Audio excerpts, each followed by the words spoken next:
हाँ भाई बेटा क्वेश्चन 8 तक आपने कर चुके थे। प्रश्नावली आपकी चली थी 6.3, ठीक है ना। आज क्वेश्चन नंबर 9 है आपका। सबसे पहले यहाँ पर देखिए दिया है आपको ABC और AMP दो समकोण त्रिभुज हैं, ठीक है भैया। समकोण त्रिभुज आपको अच्छे से पता है कौन से होते हैं। उसके बाद जिनके कोण B और M समकोण है, और सबसे पहली बात आपको सिद्ध करना है कि त्रिभुज ABC समरूप है त्रिभुज AMP के। यहाँ पर देखिए भैया त्रिभुज ABC और AMP ये दोनों त्रिभुज क्या हैं आपके समरूप हैं, ये भी आपको दिखाना है। उसके बाद दूसरा पॉइंट जो आपको सिद्ध करना है CA बटे PA, CA दिख रहा होगा आपको, CA और PA BC यानी ये जो है आपका और MP ये क्या है, इनका अनुपात क्या है भैया आपका बराबर है। तो सबसे पहले हम इसमें चलते हैं, यहाँ पर देखिए हम चलते हैं त्रिभुज ABC और त्रिभुज आपका है AMP में। जब आप इसमें चलते हो तो आपको यहाँ पर एक चीज दिखती है कि भैया एक मिनट रुको, B है ना, यहाँ पर देखना इस प्रकार से दे रखा गया, ठीक है ना। अच्छा यहाँ पर देखिए तो आप देखते हो भैया एंगल M और एंगल V दोनों ही कौन से हैं भैया बराबर होंगे। क्यों भैया M और एंगल क्या है आपका B, क्योंकि दोनों क्या है भैया आपके समकोण हैं, समकोण। आ रही बात समझ में भैया। उसके बाद अगर हम बात करें तो इसमें और इसमें ऐसा कौन सा एंगल है गोलू जो भैया दोनों में आ रहा है, ए। बहुत सुंदर भैया। भैया आपका A है और बराबर A है, इसमें क्या लिखोगे आप उभयनिष्ठ, उभयनिष्ठ, ये आपका उभयनिष्ठ, ठीक है। अच्छा उसके बाद अब यहाँ पर देखिए एक आपका नियम लगता कि A समरूपता से क्या होगा भैया आपका समरूपता से जो आपका त्रिभुज है यहाँ पर दिख रहा ना, त्रिभुज ABC समरूप होगा त्रिभुज AMP। पहली चीज आपकी सिद्ध होगी। अच्छा यहाँ पर दूसरा सिद्ध करें, आपका दूसरा क्या है CA अपॉन PA बराबर है आपका VC अपॉन MP, ठीक है। अब करते क्या है, चूंकि ये त्रिभुज क्या है भैया समरूप है तो यहां पर लिखेंगे चूंकि त्रिभुज ABC समरूप है त्रिभुज किसके AMP के, ठीक है ना। अब यहां पर लिख सकते हैं समरूप, यहां पर लिखें समरूप त्रिभुज की संगत भुजाओं का अनुपात बराबर होता है, बराबर होता है। इसीलिए क्या लिखोगे भैया बराबर होता है तो आपका क्या होगा CA या फिर एक मिनट, अच्छा यहाँ पर देखिए भैया, इसीलिए क्या होगा आपका जो त्रिभुज है इस प्रकार से यहाँ पर देखिए ABC जो था आपका और क्या था AMP। अब यहाँ पर देखो AB और इसके बटे में AM, ठीक है, बराबर होगा किसके BC। देखो इसके दोनों पिछले वाले ले लो तो इसके भी VC बटे MP। उसके बाद CA बटे PA, ठीक है भैया। लेकिन हमें तो केवल ये दो सिद्ध करने हैं, तो जब हमारे पास तीनों बराबर है तो दो भी निकाल सकते हैं ना, तो दो को भी हम निकाल सकते हैं। क्या लिख सकते हैं भैया CA बटे PA बराबर VC अपॉन MP, ये बराबर होंगे। क्यों बराबर होंगे पता है ना, क्योंकि समरूप जब दो त्रिभुज समरूप होते हैं तो उनकी संगत भुजाओं का अनुपात भी क्या होता है भैया, बराबर होता है। इसी वजह से ये आपके इस प्रकार से बराबर है। आ रही बात समझ में? नोट कर लीजिए। अब यहाँ पर देखिए भैया क्वेश्चन नंबर 10 क्या है। सबसे पहले दे रखा है CD और GH क्रम से एंगल ACB और EGF के ऐसे समद्विभाजक हैं कि बिंदु D और H क्रम से त्रिभुज ABC और त्रिभुज FEG की भुजाओं AB और FE पर स्थित हैं।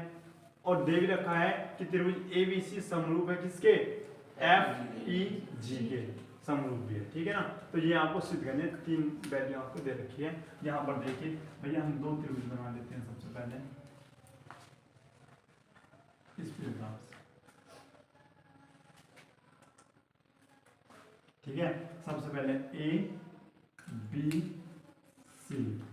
और भैया यहाँ पर हम लिख लेते हैं DE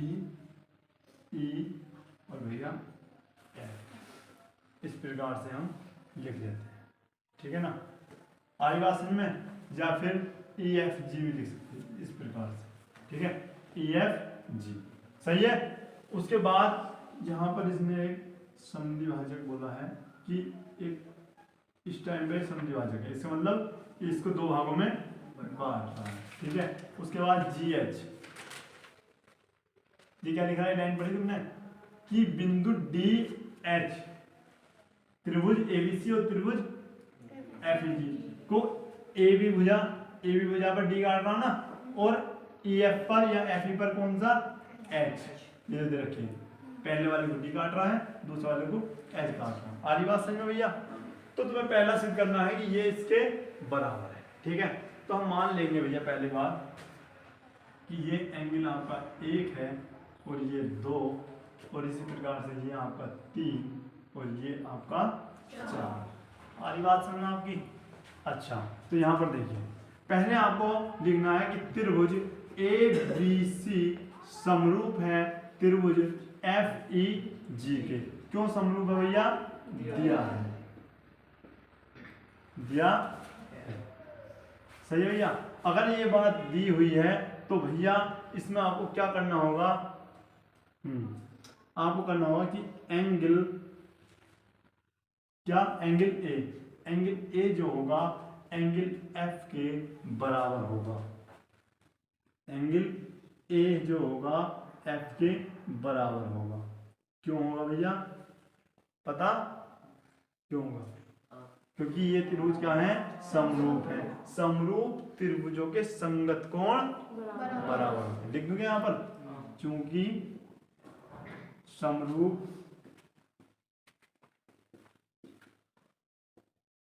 त्रिभुज के संगत कोण बराबर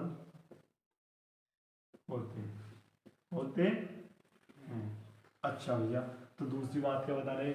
अच्छा, कोण C जो होगा कोण G के क्या होगा भैया? बराबर होगा। कोण C बराबर कोण G। उसके बाद कोण B जो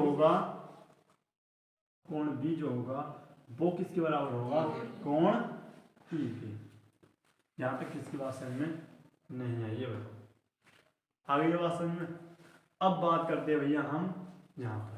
अब यहाँ पर देखिए सिद्ध करने वाली बात जो आती है इसको सिद्ध करते हैं। ठीक है, पहला बात जो आती है आपकी ये आ रहा है, हम चलते हैं त्रिभुज ADC में।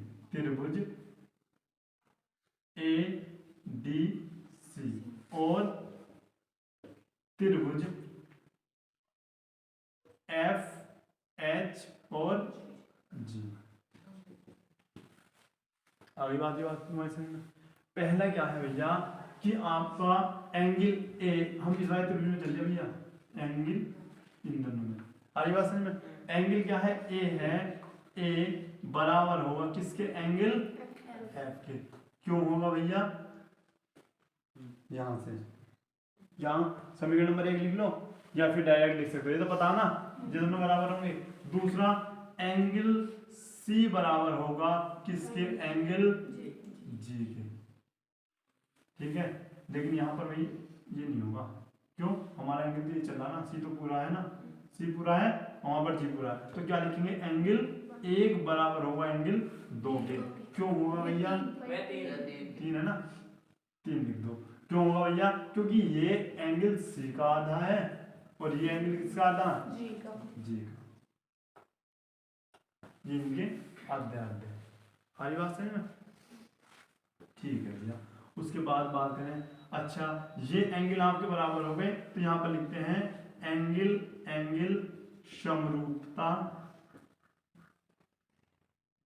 समरूपता से क्या होगा भैया? त्रिभुज ADC समरूप होगा किसके? त्रिभुज FHG। आरी बात समझ में? और जब ये भैया ये समरूप होंगे तो उस कंडीशन में हम लिख सकते हैं कि समरूप त्रिभुजों की संगत भुजाओं का अनुपात बराबर होता है। यहाँ पर लिख सकते हैं ना कि समरूप त्रिभुजों की संगत भुजाओं का अनुपात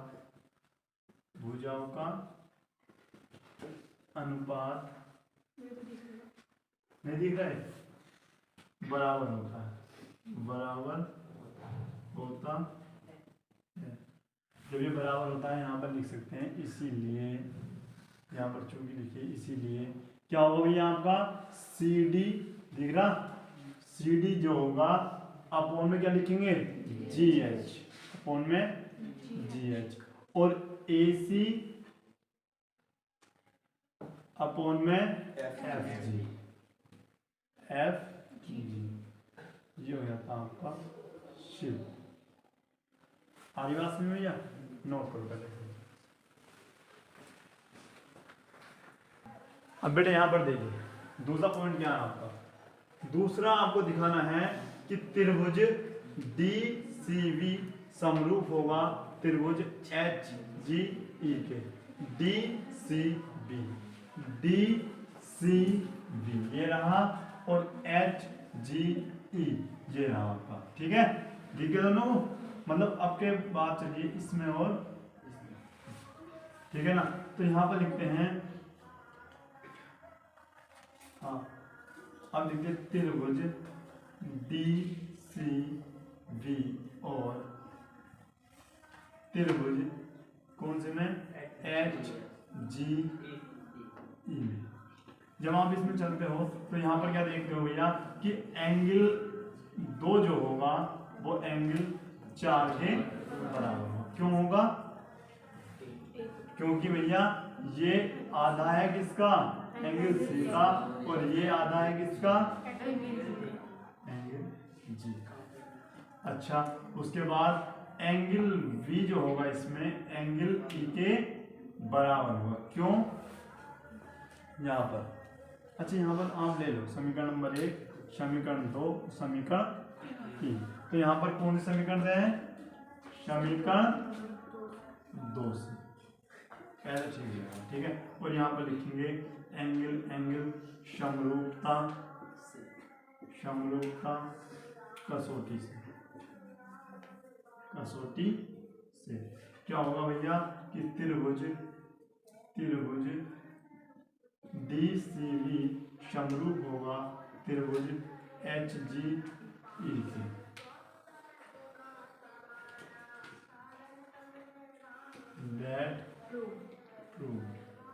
ठीक है ना। उसके बाद हम चलते हैं यहाँ पर, अब देखना क्या है, तीसरा आपका क्या है, सिद्ध करना है आपको DCA समरूप है त्रिभुज HGF के। भैया कहाँ के लिए है? HW के। ठीक है, कमेंट बॉक्स में आंसर देना समरूप है या नहीं। अब यहाँ पर देखिए बेटा, क्वेश्चन नंबर 11 क्या है आपको दे रखा है। पहले तो ABC आपका एक समद्विबाहु त्रिभुज है। ठीक है, अब इसमें आपको सिद्ध क्या करना है, त्रिभुज ABD समरूप है त्रिभुज ECF है। बेटे एक मिनट रुको, ठीक है। यहाँ पर देखिए सिद्ध करना तो मैं ABD समरूप, अच्छा ये सिद्ध करना। अब यहाँ पर देखिए और इसमें एक चीज दे रखी है जब समरूप क्या बोलते हैं इसको, संधि बाहु है, इसका मतलब इसकी दो बाहु बराबर होंगी, दो भुजाएं होंगी इसकी बराबर होंगी। सबसे पहले हम लिखते हैं कि भुजा आपकी ए बी जो होगी, मान लिया बराबर है किसके, ए सी के बराबर। और जब यहाँ पर लिख दीजिएगा दिया है, ठीक है, ये आपको दिया है। दूसरी बात, जब इनकी भुजा बराबर होगी तो एक चीज मैंने आपको पढ़ाई थी कि अगर ये सामने वाली इनकी आमने सामने की भुजा बराबर हो तो एंगल भी क्या होते हैं ये, या फिर एंगल बराबर हो तो आमने सामने की भुजाएं भी क्या होती है इनकी बराबर होती है। तो भैया